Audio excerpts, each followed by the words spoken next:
Hi అండి, కాకినాడ కాజా making video చూద్దాం. కాకినాడ కాజా కావాల్సింది మైదా, బేకింగ్ సోడా, డాల్డా ఆయిల్ బాగా మరగబెట్టేసి ఆ పిండిలో వేసుకొని కొంచెం వాటర్ వేసి కలిపి ముద్దలా చేసుకోవాలి.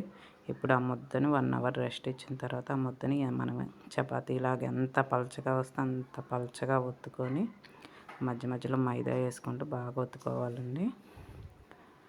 ఎంత పలచగా వచ్చినంత వరకు. ఇప్పుడు చుట్టుకునేటప్పుడు ఈ చపాతీ రోల్ మీద కార్న్ఫ్లోర్ వేయటం వల్ల కార్న్ఫ్లోర్ వేసి చుట్టుకోవాలండి. అలాగ రోల్లో చుట్టుకున్న తర్వాత దాన్ని ఇప్పుడు పిండి వేసుకొని ఇలా మనకి ఎంత సైజులో కావాలనుకుంటే దాన్ని కొంచెం అలా పలచగా చేసుకొని ఇప్పుడు కట్ చేసుకొని అలా రెడీ చేసుకోవాలండి. ఇప్పుడు వాటిని ఒక్కొక్కటి ఇలా ప్రెస్ చేసుకోవాలి. ప్రెస్ చేసుకొని పాకం పెట్టుకొని పాకం కాగిన తర్వాత తీగ పాకం వచ్చినాక ఆపేసేయాలండి. ఇప్పుడు నూనె కాగింది కదా, వేడి వేడి నూనెలో ఆ కాజాలన్నీ రెడీ చేసుకుని వేసేసి ఇప్పుడు అవన్నీ వేసిన వెంటనే కళాయిని ఆపేయాలండి. అవన్నీ పైకి వచ్చినాక మళ్ళీ మనం కళాయి కింద గ్యాస్ వెలిగించుకోవాలంటండి. ఇప్పుడు అవన్నీ పైకి వచ్చినాయి కదా, ఇప్పుడు గ్యాస్ వెలిగించుకొని హై ఫ్లేమ్లో పెట్టుకొని ఆ కాజాలను అలా వేయించుకోవాలండి.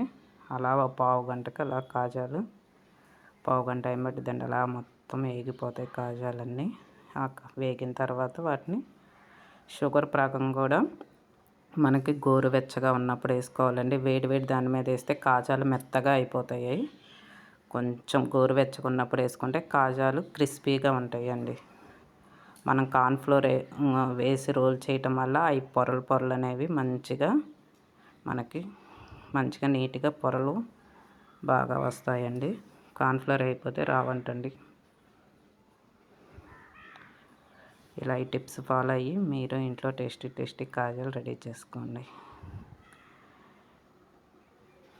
ఇప్పుడు షుగర్ పాకంలో వేసి 5 నిమిషాల తర్వాత 5 నిమిషాలు అంటే సరిపోద్ది, పీల్చుకుంటాయండి. ఇప్పుడు డిష్ అవుట్ చేసుకోవటమే. వీడియో కనుక నచ్చితే లైక్ చేసి షేర్ చేసి కామెంట్ చేయండి. జై శ్రీరామ్.